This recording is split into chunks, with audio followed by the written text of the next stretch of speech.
Hey, soul family. Just wanted to come on and give you a little gentle reminder to not discount your place in someone's life. And when you're healing from narcissistic abuse, the energy is so heavy, and the attacks that they send you can really weigh you down and make you want to isolate and make you feel like crap about yourself and feel like you're just defeated and never going to overcome. But that is exactly what the narcissist wants. They want you to isolate and be alone and feel unloved and unworthy. But we can all help heal that energy by leaning into one another, talking about our situations, journaling it. I just sat at my favorite tree at the park to just release some heavy energy I was feeling. I definitely absorb energy from my environments, and I have to be real careful about grounding. I put my feet in the earth and had somebody on my mind that I know is going through a tough time, dealing with just kind of awakening to narcissistic abuse and how it might have impacted them and traumas and things like that. And, we come into each other's life for a reason, and don't discount the healing energy that we all bring to this world by every little moment that we take our power back, and every little moment that we heal and set an intention to get closer to God and to ourselves, and to release that energy back to Mother Earth and receive her goodness and sunlight. And every time we make those tiny little shifts, it really impacts us on a huge level, and then it's like a ripple effect around us. I truly believe that, and not to discount. Just like the time of the day, here's a little sketch at the park. Time to go. But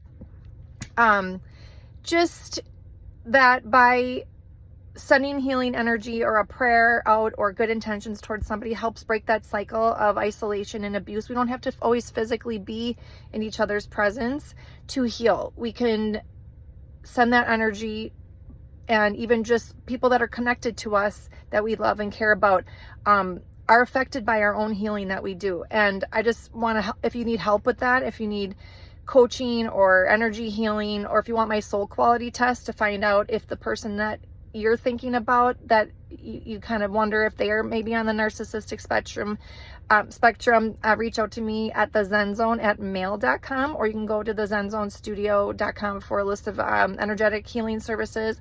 The soul quality test that I've developed is super important. I feel all of us need to be way more discerning about the people in our life and who we're dealing with. Are we dealing with somebody who's had trauma and wounded and acting out of that wounding, but they're a good person and a good soul? Or are we with somebody who is just the takers of the world, that they are like, their intention is to bring people down, good-hearted, loving, empathetic people? There's like a template going on of narcissist versus the empath, and it's been going on since the beginning of time. And I really truly believe we can be more discerning, and the more of us that awaken to that template and know for sure what we're dealing with, we'll start cutting that off, that energy, and hopefully they can just kind of turn on each other and look to each other to drain them, instead of the ones that are here to stay in the light and bring love and compassion and empathy to the world. Think of how